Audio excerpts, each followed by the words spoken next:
Hola, alístate porque en segundos inicia el mensaje que Dios tiene preparado para ti hoy. Bueno, muy bien, vamos a entrar en materia rápidamente al tema que tenemos para hoy, que está denominado, se llama hoy, yo quiero que usted me ayude a repetirlo, la paciencia de Dios. Dígalo conmigo ahí.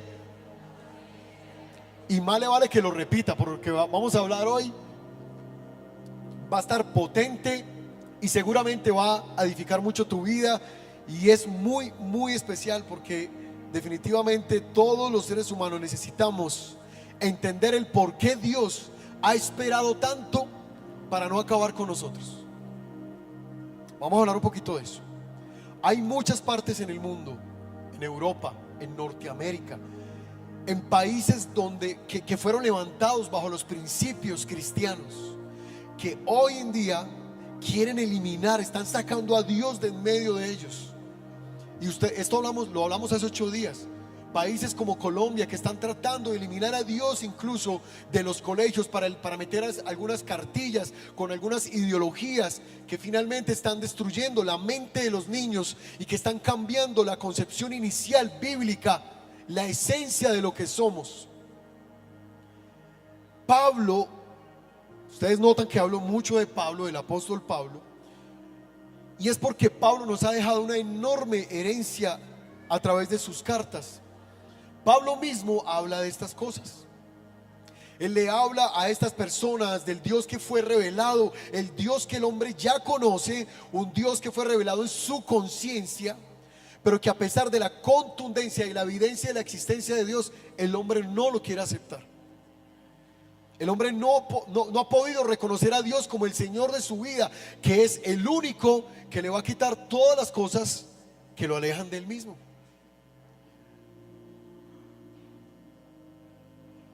Y Dios considera lo suficientemente contundente y clara su existencia, como dice en Romanos 1. Si puede ir conmigo allá, creo que vamos a tener en las pantallas Romanos 1, el versículo 20. Miren lo que dice en Romanos 1. El hombre no tiene excusa para no conocer a Dios. Aquí es donde se empieza a complicar el asunto. El hombre no tiene excusa para no conocer a Dios. El hombre tampoco ha reconocido incluso las bendiciones que Dios le ha dado. No ha visto cómo Dios se ha comportado con él y por eso declara por allá adelante: no me han dado gracias. El mismo Dios dice: no me han dado gracias. ¿Y cuántos de ustedes han visto la bendición de Dios? ¿Cuántos de ustedes han visto la mano poderosa en sus familias? De manera sorprendente, un día estás aquí y al otro día Dios te respondió algo que le estabas pidiendo por mucho tiempo, y ahí Dios puso su mano. Un día estabas diciendo: no, yo para ese proyecto no tengo plata, no, eso es imposible, pero al otro día tenías el proyecto en tus manos. Porque la bondad y la bendición de Dios no se han apartado de nuestra vida.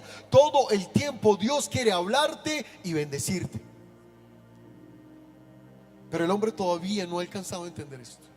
Y yo creo que la ingratitud podría ser una de las peores cosas que el hombre tiene en su corazón, porque con esto muestra la dureza de su corazón, un corazón engreído y sin entendimiento. Cuando el hombre no alcanza a identificar la grandeza,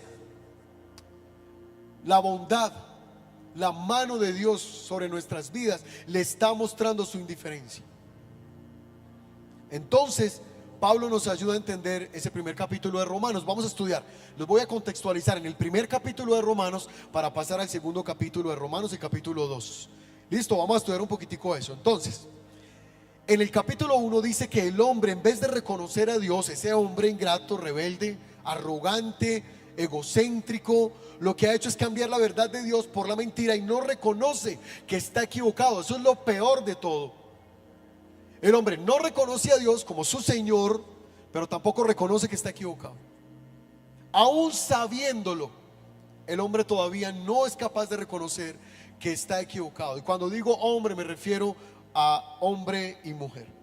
Y eso fue lo que hizo que Dios abandonara al hombre a sus propios deseos.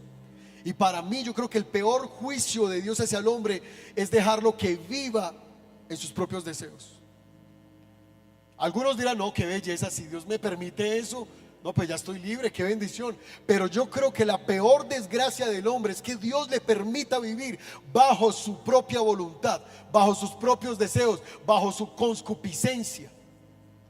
Eso lo único que provoca es la destrucción del hombre, porque nunca el hombre podrá tener la voluntad ni la conducta correcta si está lejos de Dios. Todo el que está apartado de Dios, tarde o temprano, termina envuelto con el mundo. Todo el que está apartado de Dios en algún momento termina hablando como el mundo, comportándose como el mundo, y es normal. Como decía el pastor Juan Carlos Benjumea en la conferencia de hombres, la palabra de moda hoy para todo el mundo y para los jóvenes es normal. Uno le pregunta a los hijos, ¿y usted por qué está así? Normal. Y esa es la palabra más común ahora. Es como si Dios nos dijera: miren, ¿saben que voy a quitar los frenos de tu vida de manera que yo ya no sea un obstáculo para ti? Te voy a dejar hacer lo que tú quieras para que puedas disfrutar de todas las cosas que tú has querido hacer. Imagínate lo que sucedería en el hombre si Dios quitara su voluntad de nosotros. ¿A dónde terminaríamos? Si aún con Dios el hombre todavía no puede caminar recto, imagínate sin Dios. Estaríamos totalmente perdidos. Y el resultado de todo esto lo dice Pablo en una larga lista de pecados que él enumera, del versículo 24 al 32 del primer capítulo de Romanos. Y en esa serie de pecados aparecen una serie de conductas sexuales y aberraciones sexuales, y una larga lista de pecados internos que son muy del corazón, muy internos, como por ejemplo la avaricia o la envidia, que son pecados que normalmente tú no los ves ahí a flor de piel, pero que están ocultos en el corazón. Todo esto está en estos versículos. Y luego Pablo sigue hablando de una lista muy larga de acciones pecaminosas, en las que incluye los pleitos, los engaños, los chismes, las insolencias, la soberbia, la jactancia, entre otros. ¿Ven? Entonces Pablo lo que tiene en mente en estos momentos, cuando está escribiendo el primer capítulo a los romanos, es a el hombre que está perdido y que no reconoce a Dios, a el hombre que se comporta como si no tuviera un Dios. Se preocupa por aquel hombre. ¿Y cuál es ese hombre? El incrédulo, el impío, el pagano. Pablo está preocupado por estas personas. No lo reconocen, pero Pablo, en su deseo, lo que quiere es que ellos sean conscientes de que necesitan a Dios para poder caminar de manera recta, antes de que la paciencia de Dios se agote. Cuando uno estudia las cartas de Pablo, o sea, cuando de manera consciente y detallada usted se mete a estudiar las cartas de Pablo, en especial el capítulo 1 del cual estamos hablando, bueno, el capítulo 2 también, porque es muy, este inicio de este libro es muy importante. Es obvio que Pablo le habla a tres grupos de personas, y yo quiero hablarle de estos tres grupos de personas porque quizá dentro de estos tres grupos estamos nosotros también. Y estos tres grupos es importante entenderlo para poder entrarnos al capítulo 2. Miren esto, y les dejo esto como tarea también, para que si ustedes quieren ir y leer y corroboren lo que yo les estoy enseñando esta mañana, porque es importante que usted sea consciente de esto también.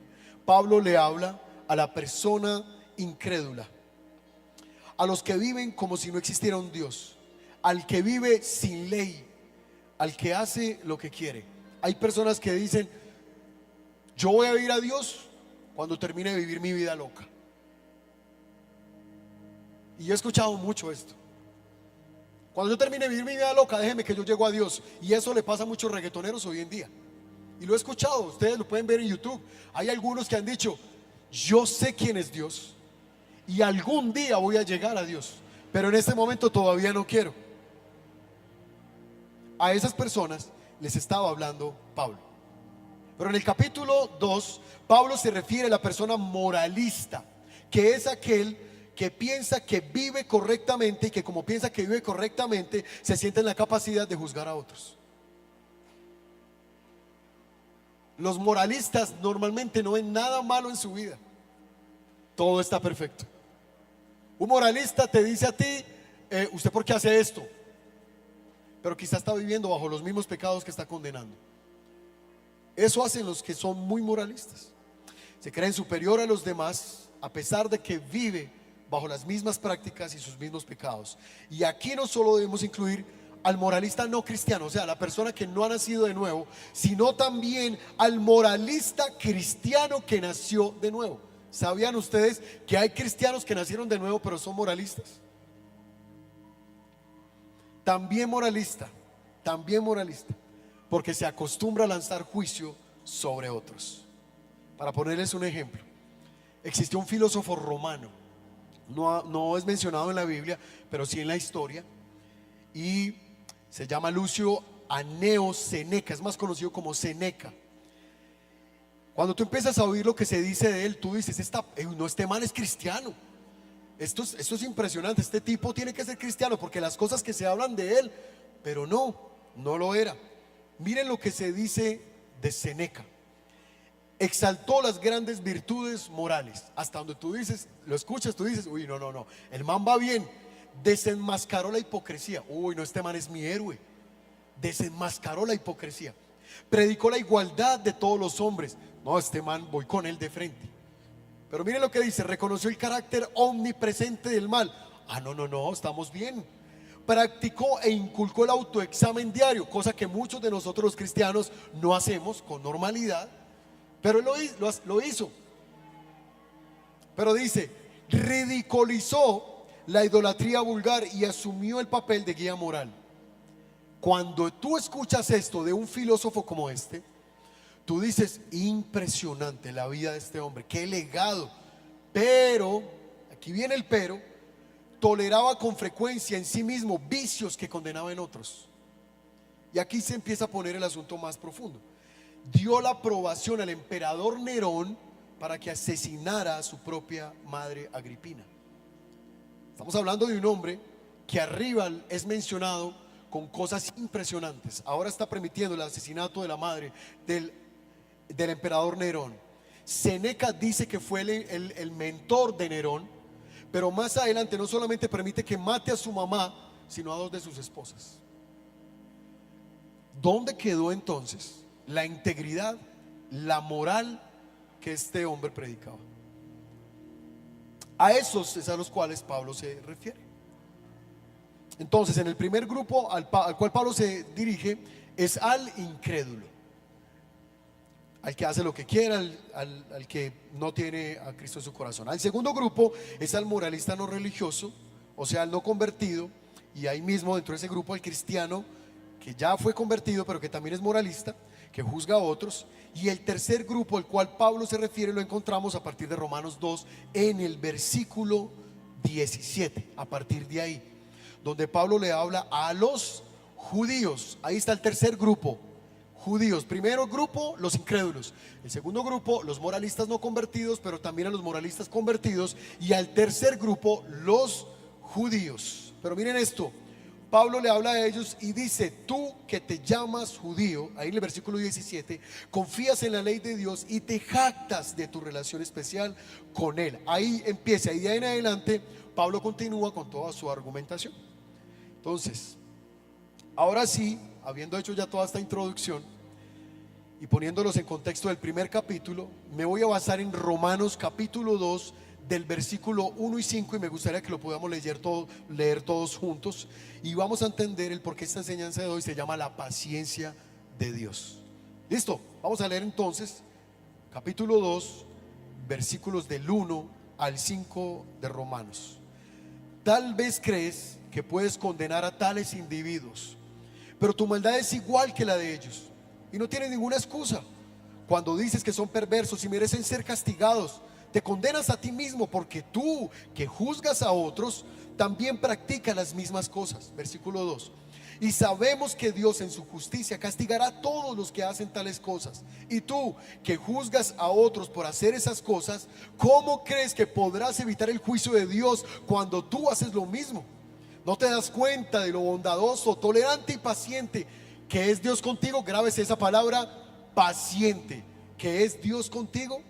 ¿Acaso eso no significa nada para ti? ¿No ves que la bondad de Dios es para guiarte a que te arrepientas y abandones tu pecado? Pero eres terco y te niegas a arrepentirte y abandonar tu pecado. Por eso vas acumulando un castigo terrible para ti mismo, pues se acerca el día de la ira, en el cual se manifestará el justo juicio de Dios. Entonces, a partir de este texto he sacado 3 enseñanzas que les quiero dejar hoy para su vida, para que lo aplique a su vida y se la pueda llevar y enseñársela a sus hijos.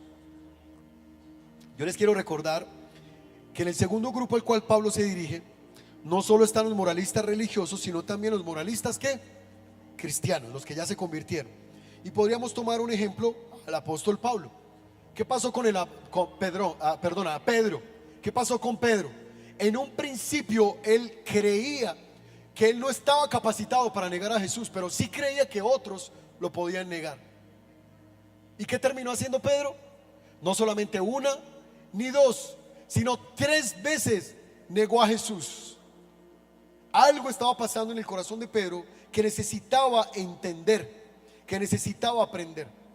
Allá en Mateo 26:33 dice: aunque todos te abandonen. Él ya sabía, él estaba dando por sentado que otros, menos él, podrían negar a Jesús, pero él terminó negándolo 3 veces. Yo jamás te abandonaré, decía Pedro. Un moralista convertido podría encajar dentro de este grupo, pero cuando se llegó la hora, él fue, nega a Jesús 3 veces, y era necesario que él entendiera esa incapacidad que estaba manifestando, la incapacidad que seguramente la estaba descargando en otros, pero finalmente era su propia incapacidad. Entonces ahorita vamos a tomar el sermón del monte en Mateo, las palabras de Jesús, para enriquecer un poquitico esta enseñanza que les estoy dando hoy. Vamos a ir a Mateo 7, de los versículos, o más bien el versículo 1 y 2. Miren las palabras que dice Jesús en el sermón del monte: no juzguen a los demás y no serán juzgados, pues serán tratados de la misma forma que traten a los demás. El criterio que usen para juzgar a otros es el criterio con el que se les juzgará a ustedes. Entonces, si ustedes notan, tanto Jesús como el apóstol Pablo estaban aquí compenetrados hablando de lo mismo. Y aquí viene la primera enseñanza que les quiero dejar hoy. El moralista no cristiano y el moralista cristiano deben tener cuidado con lo que habla. Debemos tener cuidado con lo que hablamos, porque frecuentemente condenamos a otros lo que nosotros mismos hacemos. Condenamos a la gente, pero estamos caminando bajo los mismos pecados que la gente está haciendo. Y muchas veces, yo no sé si les ha pasado, pero yo he caído ahí también. Y muchas veces he tenido que ir al Señor para pedirle perdón, porque he juzgado a otros cuando estaba en el mismo pecado de esa persona. No, es que infiel. ¿Cómo le ocurre serle infiel a la esposa? Es un desgraciado. Pero tú tienes una conversación en el chat de Instagram con una mujer que no es la tuya. ¿Ven a lo que me refiero? A eso era lo que estaba atacando Pablo. A veces decimos, pero miran a qué mal administrador de la plata, y tú tienes 1000 deudas que no has podido pagar. A eso es a lo que yo voy, y a eso es lo que Pablo y el libro de Romanos nos está llevando, para poder llegar a el por qué en algún punto Dios es paciente con el hombre, pero después es posible que se aparte. Cuando leemos las cartas de Pablo nos damos cuenta de que Pablo pasó mucho tiempo señalando y confrontando el pecado de aquellos a los que amaba. Pablo no era de los que dejaba pasar cosas, y era de hecho un hombre radical. Y la idea es que no pueda pasar ningún juicio, no puede haber ningún juicio. El punto es que debe hacerse con gracia y misericordia, y que te cuides de que aquello a lo que lanzaste el juicio no sea lo que tú mismo estás viviendo. Santiago lo dice así: vive lo que dices, para que no seas condenado por tus propias palabras. Yo creo que una buena ilustración podría ser si Dios en algún momento nos dijera: mira, ¿sabes qué? Te voy a prestar mi grabadora, te la voy a poner en el cuello, vas a grabar todo lo que digas. Bueno, está bien. Y un día, de repente, en el juicio final, en el día final, llega el Señor y te dice: ok, préstame la grabadora, le voy a dar play, voy a juzgarte por las palabras que dijiste. Yo creo que automáticamente quedaríamos condenados. Porque todo lo que sale de nuestros labios, de nuestras bocas, todo el tiempo, podrían ser no palabras tan buenas. Yo no sé cuántos están en conversaciones familiares y estás con tu mamá o con tus hermanos y dices: ay, no, es que Raquel es muy degenerada. ¿Cómo se le ocurre? Es que la ropa sucia. ¿Dónde atienda a su esposo? Y tú con 1000 problemas por resolver en tu familia. Las palabras que salen de nosotros normalmente no son buenas. Todo el tiempo, cuando si examinamos lo que decimos, podríamos impresionarnos de la cantidad de cosas que salen de nosotros.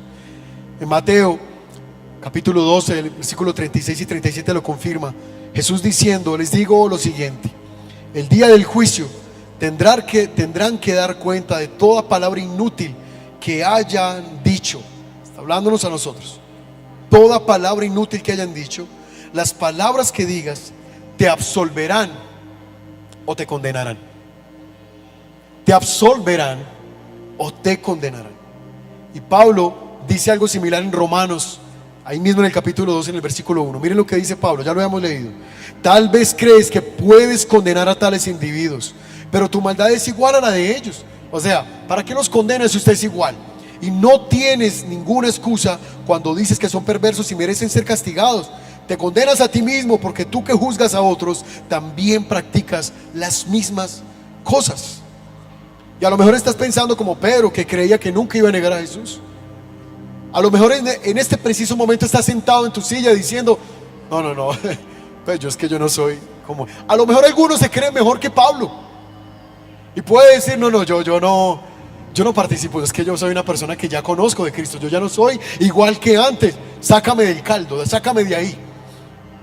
Posiblemente puedes estar pensando esto, pero si estás pensando esto, yo quiero hacerte algunas preguntas, y esto nos va a ayudar a evaluar nuestra propia vida, nos va a ayudar como a ver en qué estamos, en qué posición estamos ahora. La primera pregunta que quiero hacerte, y les agradezco que me la puedan responder con sinceridad: ¿alguna vez has cometido un pecado que sea repetitivo? Que lo haya repetido varias veces, 1, 2, 3, 4, 5 veces. ¿Hay alguien que nunca ha repetido un pecado aquí? Por favor, ¿podría levantar su mano? Ay, yo quería que alguno... Sí, muy bien. Muy bien, miren esto. Decimos, por ejemplo, voy a colocar un ejemplo vago. Un día dijiste un chisme de una persona, algo que tú sabías que no era correcto, y lo volviste a repetir, algo con otra persona. Resulta que en una conversación volviste a decir algo que era incorrecto de alguien. Eso se llama un pecado repetitivo. Es decir, constantemente lo hacemos porque caemos, ¿cierto? Y si tú eres de los que, como el caballero, que nunca has repetido un pecado, ahorita oras por mí, por favor. Yo no quiero repetir pecados. Pero la respuesta es obvia. Hemos repetido pecados, no solamente una vez, 2, 3, 4, muchas veces hemos repetido pecados. Y si nos vamos por la misma línea de Pablo, hay algo que me parece muy emocionante y particular. Y es que si repetiste un pecado, básicamente eso actuó como un ídolo en tu vida y ahora eres un idólatra. Y esto es muy fuerte lo que estoy diciendo. La idolatría te hace un violador del primer mandamiento de la ley de Dios, y es: no tendrás dioses ajenos delante de mí. No sé si me están entendiendo lo que les estoy diciendo.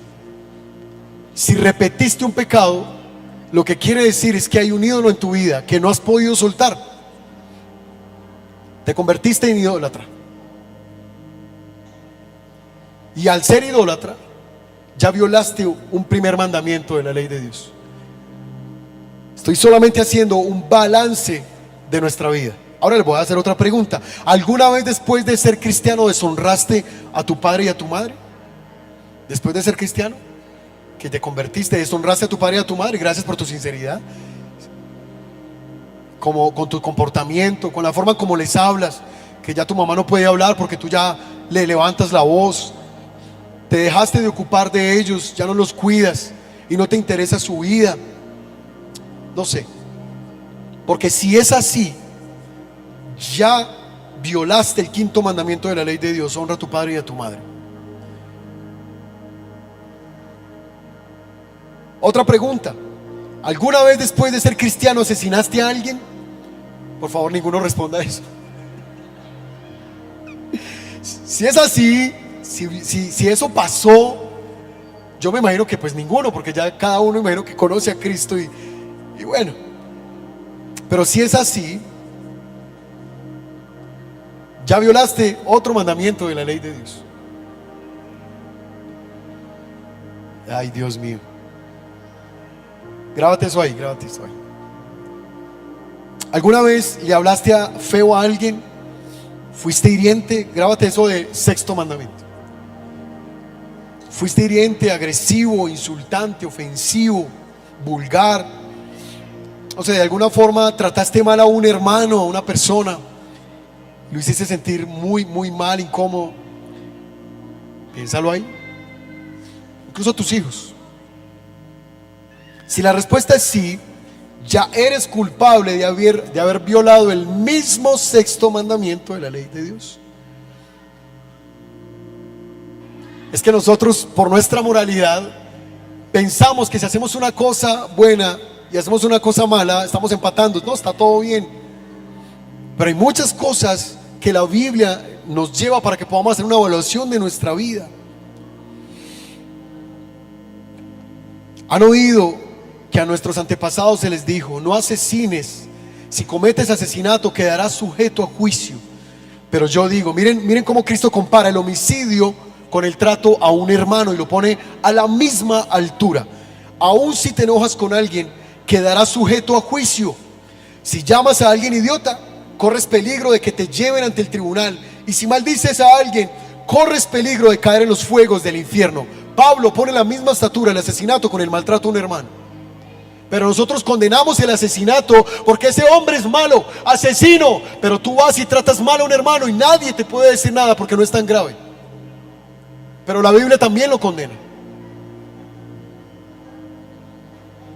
Si miramos a fondo, el sexto mandamiento básicamente fue creado para proteger la integridad de la imagen de Dios. Les voy a explicar eso un poquito.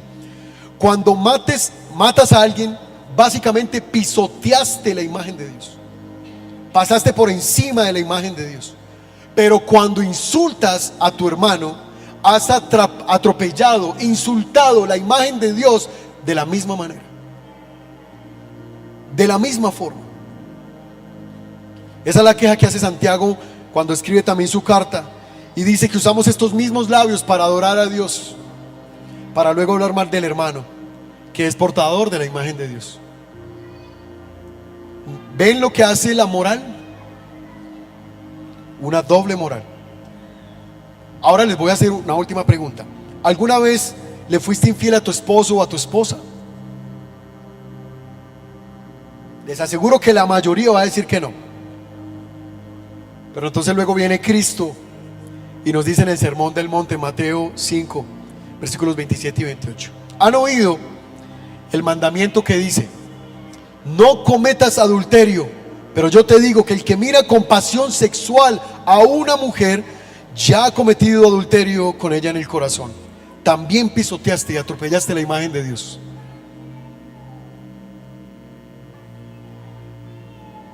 Bueno, les voy a hacer una última pregunta, que sé que ya están como asustados con esto, pero ¿alguna vez has dicho una mentira? ¿Alguno ha dicho una mentira? Tan santos todos, pues tan santos. Yo creo que muchas mentiras hemos dicho en la vida. Y hay un tema con la mentira que me parece particular. Muchas veces yo me puse a analizar mis conversaciones con las personas. Y en esas conversaciones pude detectar que había mentirillas ahí en las conversaciones. Entonces yo me puse en la tarea y de hecho he estado haciendo esa tarea de: ¿yo por qué tengo que mentir? O sea, ¿por qué razón mentimos? ¿Por qué razón yo tengo que, por ejemplo, estamos en una conversación y me preguntan: "Wey, ¿cómo va la iglesia?" No, la iglesia va súper bien, hermano. Uy, como 400 personas. Hay 150, 200. ¿Por qué 400? ¿Yo por qué tengo que mentir? ¿Me hago entender a lo que voy? Y a veces como que camuflamos pequeñas cosas ahí en nuestras conversaciones. Si no has dicho mentiras después de ser cristiano, de verdad, ahora sí, les voy a pedir que oren por mí. Entonces vamos otra vez a Romanos 2, el versículo 1. Tal vez crees que puedes condenar a tales individuos, pero tu maldad es igual a la de ellos y no tienes ninguna excusa cuando dices que son perversos y merecen ser castigados.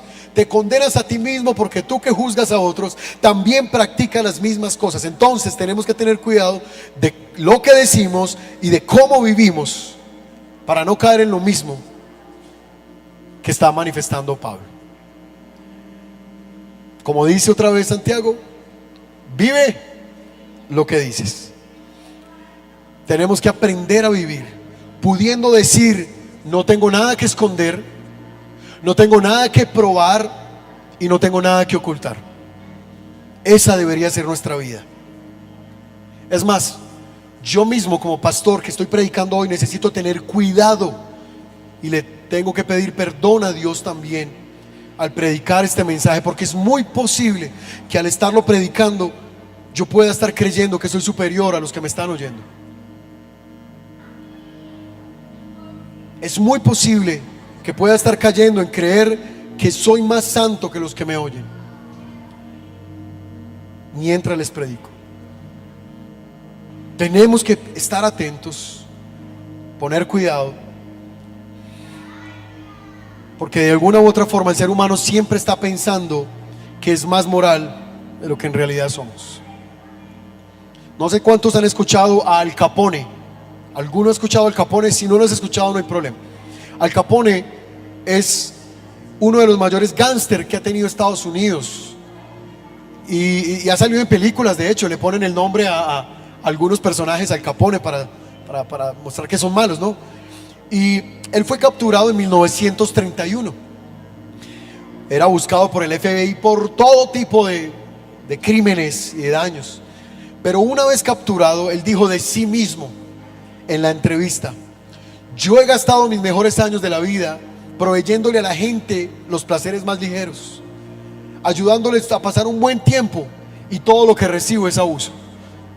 Esas fueron sus últimas palabras cuando fue capturado. ¿Alguna vez has pensado así? Es que yo le he servido al pastor durante tantos años y me paga así. Es que yo he hecho esto por mi familia y me paga así. Vea, levanté a mis hijos con sacrificio y me paga así. Eso estaba diciendo Al Capone. Yo le he dado placeres ligeros a la gente, pero vea cómo me están pagando, con cárcel.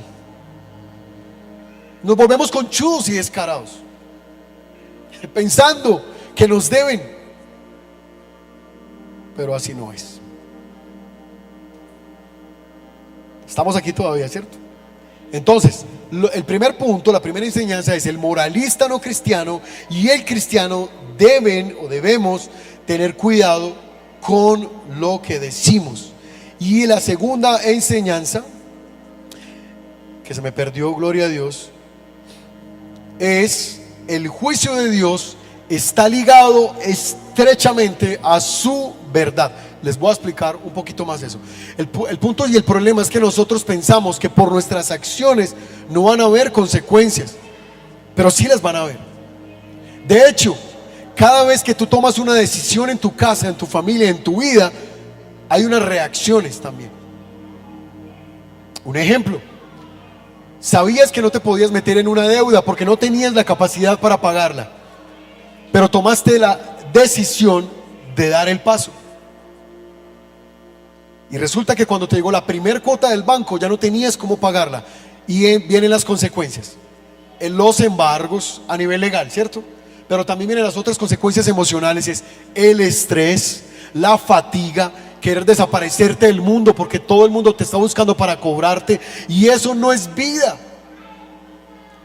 Sí va a haber un juicio, y es un juicio ante el cual comparecerá todo el mundo sin excepción para rendir cuentas de su vida. Algunos: ay, pastor, pero usted siempre nos predicaba del amor. No, esto es amor, y es hablarte también de estas cosas. Romanos 2, versículos 2 y 3. Vamos a retomar ahí otra vez. Y sabemos que Dios en su justicia, la palabra que dice ahí siguiente es: castigará a todos los que hacen tales cosas. Versículo 3. Y tú, que juzgas a otros por hacer esas cosas, ¿cómo crees que podrás evitar el juicio de Dios cuando tú haces lo mismo? ¿Cómo vas a evitarlo? Y la idea aquí, lo que dice Pablo, es que aquellos que practican estas cosas no escaparán del justo juicio de Dios. Y Pablo vuelve a enfatizar en que si condenamos hechos pecaminosos en otros, pero terminamos haciendo las mismas cosas, somos culpables de violentar la ley de Dios. Los juicios del Señor son verdaderos, todos ellos son justos. Salmo 19:9, palabras escritas por un hombre como David, que tuvo que vivir unas consecuencias por su pecado. Palabras escritas. David básicamente le estaba diciendo al Señor: yo me pongo de acuerdo contigo con la disciplina que me has impuesto, porque sé que es justa.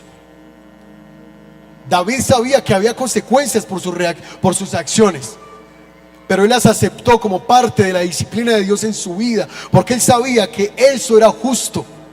Y yo me acuerdo también cuando estaba en mi proceso de restauración con mi esposa, mucha gente decía: eso que le pusieron a usted es injusto, eso no es bíblico, eso no lo hace una iglesia sana. ¿Cómo es posible que le hayan puesto a lavar baños durante 7 meses?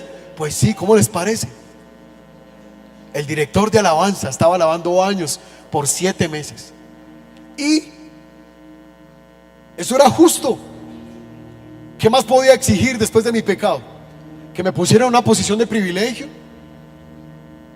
David sabía que él estaba de acuerdo con Dios, porque él había cometido un pecado. Sí hay un juicio. Esta segunda enseñanza habla de que seremos juzgados de acuerdo a la verdad de Cristo, y ahí no habrá nada relativo, nada. Ahí no podrás justificarte, ahí no seremos evaluados de acuerdo a la moralidad del mundo, sino que seremos evaluados al estándar de la perfección de Dios. Y esto cambia todo. Nadie podrá decir: es que yo no sabía, es que yo nunca escuché la palabra de Dios, es que a mí no me advirtieron, es que yo pensé. Todo eso va a quedar por fuera. Ahí no va a haber ningún argumento que valga, no será tenido en cuenta. Tercera enseñanza: al no haber arrepentimiento del hombre, la paciencia de Dios se agota. Vamos a hablar un poquito de eso. Y a lo largo del tiempo, yo no sé si ustedes saben, porque somos parte de este mundo también, si no hay arrepentimiento de nuestras actitudes, de los hábitos, de las malas prácticas, de la violación de su ley, esto básicamente es tomado como un desprecio hacia Dios. Porque básicamente lo que está pasando aquí es que el hombre dice: yo no te acepto como Dios, por lo tanto voy a hacer lo que yo quiero. Y eso es un desprecio hacia Dios. Eso es lo que le está diciendo al Señor. Y Pablo conocía muy bien el carácter del ser humano. Y estas son las palabras de Pablo en Romanos 2, versículo 4. ¿No te das cuenta de lo bondadoso, tolerante y paciente que es Dios contigo? ¿Acaso eso no significa nada para ti? O sea, no es importante que Dios haya sido tan bueno contigo. ¿No es que la bondad de Dios es para guiarte a que te arrepientas y abandones tu pecado? Miren las palabras de Pablo, preocupado, insistente con la actitud del hombre. ¿Acaso no es suficiente con ver cómo Dios te ha bendecido, te ha levantado, ha cuidado de ti y de tu familia? ¿Acaso no reconoces la bondad y la paciencia de Dios en tu vida? Ha sido paciente contigo, aunque te ha visto una y otra vez pelear con lo mismo, batallar con los mismos pecados, con las mismas luchas. ¿No es suficiente con la paciencia que Dios tiene contigo? Hay hombres que han escuchado de Dios, han pasado 10 y 20 años y todavía siguen en sus mismas conductas, y Dios siendo paciente y esperándote. Dios es bondadoso y hace salir el sol tanto para justos como para injustos. Su bondad alcanza a todos. Nuestro Dios es un Dios lento para la ira, pero no sin ira. Y yo creo que la lentitud de Dios para su ira es la expresión de su bondad y su paciencia con el ser humano. Su paciencia, esa paciencia que quiere vernos arrepentidos, que quiere vernos postrados a sus pies, obedeciendo su palabra, caminando con Él en su propósito, para un día encontrarnos de nuevo con Él. Esa paciencia es la que algún día va a tener un fin. Si no te arrepientes, si no cambias tu vida y no te entregas al Señor, Dios tendrá que verte juzgado. El problema en el ser humano es que cree que la paciencia de Dios es eterna y no va a desaparecer. Y por eso muchos no se arrepienten, porque dicen: quiero vivir mi vida loca, porque estoy seguro que voy a tener tiempo. Quizá no tengas tiempo. Segunda de Pedro, capítulo 3, versículo 9. En realidad, no es que el Señor sea lento para cumplir su promesa, como algunos piensan. Al contrario, es paciente por amor a ustedes. No quiere que nadie sea destruido, quiere que todos se arrepientan. Ese es el deseo de Dios, el deseo primario de Dios. Es que te arrepientas, es que lo conozcas, es que no te pierdas en la vanidad de este mundo. El Señor, por amor a ti, es paciente, esperando que te arrepientas en algún momento. Él no quiere que te pierdas, porque el deseo primario de Dios no es condenarte. El deseo primario de Dios es que te salves. Y quizá es por eso que Él pospone su juicio.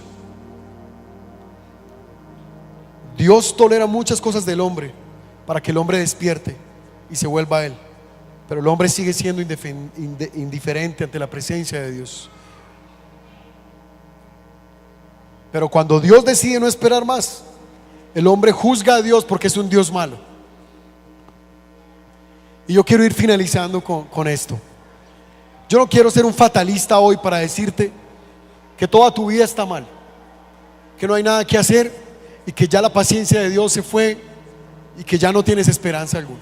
Por el contrario, lo que le quiero decir en esta mañana es que a pesar de nuestras conductas, de nuestras actitudes, de nuestra indolencia, a pesar de nuestra ingratitud con Dios, a pesar de que pasas periodos largos donde no oras, donde no estudias la Biblia, donde te olvidas de Dios por completo, a pesar de que a veces pasan meses sin ir a la iglesia y no te congregas, a pesar de que muchas de esas veces le dices a Dios: sabes, te necesito solo para los momentos de dificultad. Cuando yo estoy bien, todo bien, la buena, te quiero, pero no te quiero volver a ver. A pesar de todo eso, a pesar de que no eres responsable en tu casa, a pesar de que quizá no eres un buen esposo, de no eres un buen padre, lo que sea, a pesar de todo eso, Dios está esperando por ti. Él está esperando pacientemente ya. Y yo a veces me imagino como la imagen de Dios así, esperándote con los brazos abiertos para decirte: ya, te espero para darte el abrazo, ya. Pero muchas veces está el hombre embolatado en mil cosas todavía, con su vanidad, con su pensamiento terrenal, y no está alcanzando a ver la dimensión de la eternidad, pensando que este mundo es más real que la eternidad, pero es más real la eternidad que lo que vivimos en este mundo. Dios está siendo paciente. No dejes que un día ya no puedas arrepentirte. Hoy es el día, hoy es el momento para que vuelvas otra vez al Señor y aproveches, como me dijeron algún día: Caro, aprovecha este periodo de gracia que el Señor te dio, porque quizá mañana ya no esté. Eso es lo que yo quiero para ustedes. Más que lo que yo quiero, es la voluntad de Dios para ustedes, que puedan conocerlo, que se puedan acercar, para que puedan conocer la verdadera vida que es Cristo Jesús. Hay muchas personas en estos momentos que Dios les viene hablando por años, por personas, por la palabra de Dios, por eventualidades, por cosas, y no han prestado atención al llamado de Dios. Y ya es el tiempo. Hoy debes dar ese paso. Dios te ama tan profundamente que no va a permitir y no va a dejar y te va a insistir hasta que tú le digas: Padre, me cansé de vivir esta vida como yo quería, solo te quiero a ti. El hombre cree que la vida que vive es la mejor vida de todas, pero la mejor vida que el hombre podría tener es a los pies de Cristo, es Jesús. ¿Qué tal si se pone sobre sus pies un momento? Yo quiero orar por ustedes.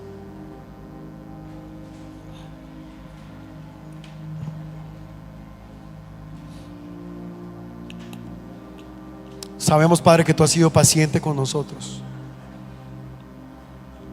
¿Ustedes consideran que Dios ha sido paciente con ustedes?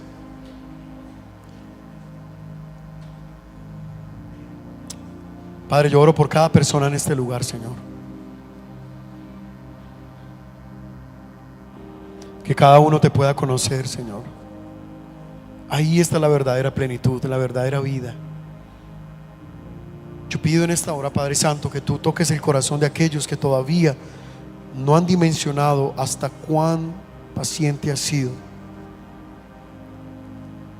Aquellos que han estado jugando con un pie aquí y un pie allá. Aquellos que están luchando con dejar cosas que los atan al mundo y están batallando, librando una guerra entre tú y el mundo. Te pido, Padre, que tú seas tocándolos ahora. Espíritu Santo, toca a cada uno, Espíritu de Dios. Yo sé que muchos quieren dar el paso. Y Padre, nosotros, por más que nos desgastemos en esta tierra, no tendremos ni una mínima porción de autoridad como la tiene tu Espíritu Santo para convencer al ser humano. Espíritu de Dios, convence, toca, revela al corazón de cada uno. Gracias, Padre Santo, porque no queremos seguir viviendo con nuestra vida pasada. Ahora queremos vivir en nuestra nueva vida contigo. Toma a aquellos que están viviendo la peor etapa de su vida precisamente por la desobediencia. Quizá porque Dios les habló y les dijo y les mostró y no obedecieron, y ahora están viviendo unas consecuencias de sus decisiones. Padre, toma en cuenta esto, Señor. Abrázalos y ayúdales a pasar este valle de muerte para que puedan encontrar la luz. Gracias, Padre Santo. Yo sé que tú estás siendo paciente y nos estás esperando. Padre, yo quiero verte con los brazos abiertos, Señor. Yo quiero tener la libertad de ir a ti, abrazarte, Señor, encontrarme contigo. Porque no quiero seguir viviendo mi vida loca. Quiero vivir en tu plenitud. Padre, te pido que no agotes tu paciencia conmigo. Mírame, Padre Santo, esto es lo que soy.